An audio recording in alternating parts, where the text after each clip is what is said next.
Hello, my name's Shrek, and I'd like to speak with you today about my own story as it relates to Huntington's disease. My grandfather, my mother's father to be exact, well, he and my grandmother lived in Oklahoma.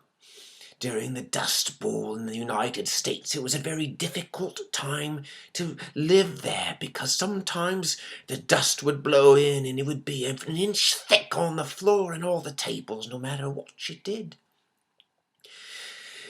But that's not what I'm talking about here, because my grandfather, he had Huntington's disease.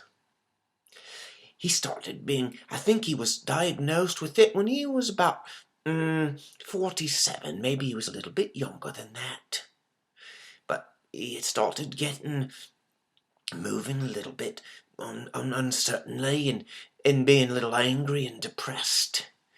So he was diagnosed as having Huntington's disease. Now, one thing I haven't told you yet about Huntington's disease is that if you have it, then all of your offspring, each one of them, has a 50% chance of having the disease too. So my grandfather and my grandmother, they had two daughters, lovely ladies. One of them was my mother. And so when I was growing up, I knew that my mother had a 50% chance of having Huntington's disease, but that it usually started when you were in your 30s or 40s. So as my mum started to get older, always quite the lovely lady, she didn't have symptoms. And she was 35 and 40 and 45 and 50, and all this time we thought, oh, we've dodged that bullet, because she had 4 children. I'm one of 4 very attractive children. Well, she got to be 55 and 60, and we were all feeling pretty good because her sister also wasn't showing any symptoms. But then, I don't know, in the 60, 65, 66 years old, she started to have something that my father was worried about. Perhaps it could be Huntington's disease. And so at one point, I think she was maybe 69 years old, they went and had a blood test, a genetic test. They took some blood and they sent it down to a very fancy laboratory, and, well, it came back that she had the mutation for Huntington's disease. That was a very difficult day for all of us when she called us, because we love our mum very much. And we still do. We did before. We love her just as much afterward, maybe more. But it made me rather sad, and I wrote her a song to try to cheer her up a little bit. A song about leaves and carrying Jesus' death in our bodies. I don't know if it cheered her up, but she likes to listen to it a lot. Well, that opened up lots of questions for we 4 offspring, if I may use that term. I decided that I wanted to be tested too. It's something that, well, I'm the kind of guy that just likes to know what's going on. I'll ask people, hey, what's going on? Because I really want to know. I also thought, I'm pushing 50 now, and, well, I got a lot of things I want to do in my life, things that God's called me to do. Maybe I would make some slightly different decisions if I knew I had the mutation or not. And also, I'm just someone, I like to be reminded that this body is not the end of things. That this is mixed up. This body is these bodies were all going to die. Your body, no matter who you are, you're going to die. That's just the truth of it. And I like to sometimes be reminded of that, to go to funerals and such. It helps me live better, I find. So I went to a genetic counsellor.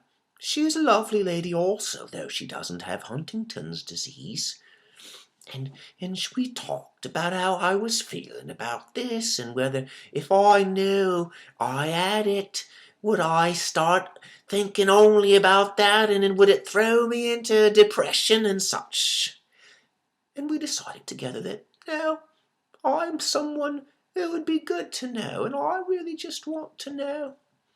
So I went to a nurse, and she took my blood, and they sent it to, I think it was a different laboratory, but also just as fancy as the one that handles my mum's blood.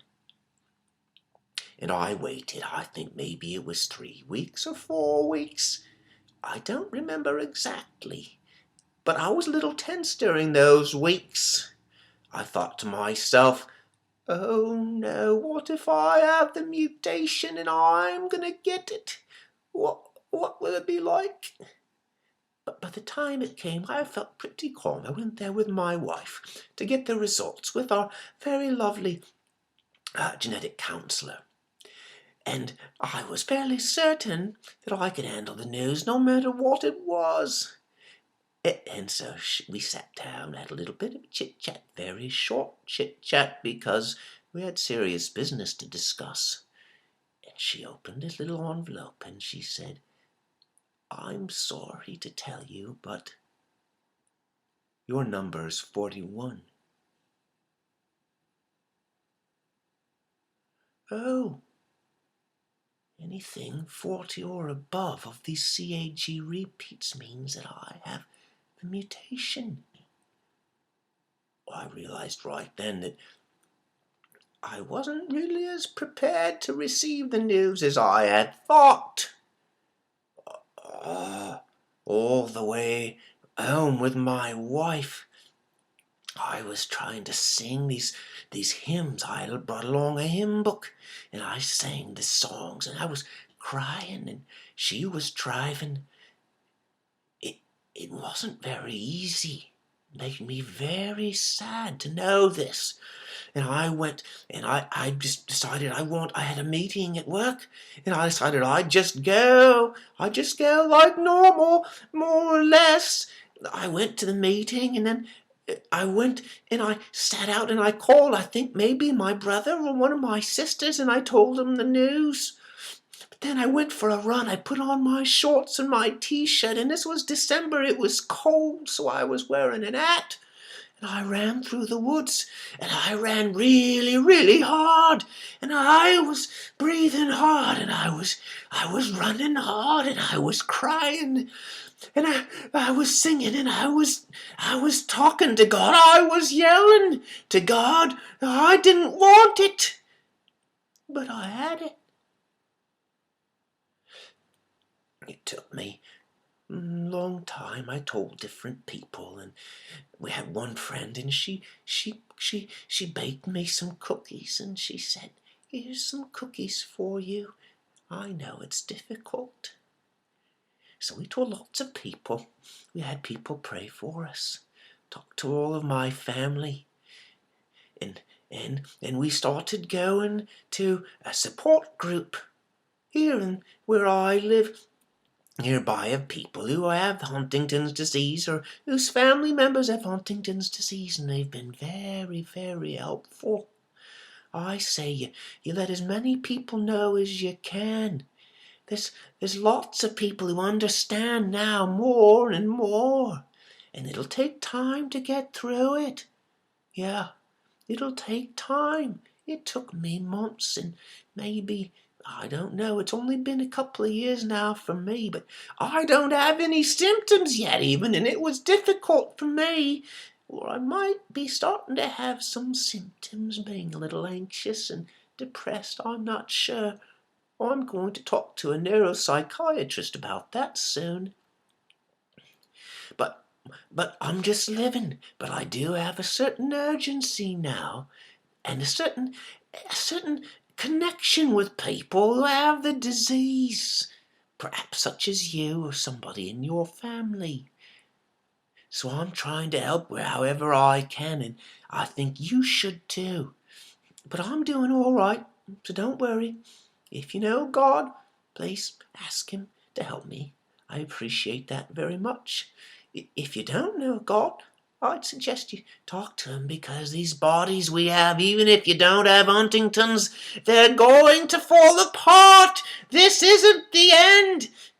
And everything's mixed together, the horrible things and beautiful things, the things that point us to heaven and the things that point us to hell.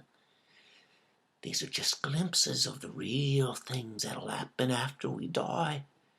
So I'd suggest you talk to God, please, for me. Well, that's part of my story with Huntington's disease. I hope it helps you.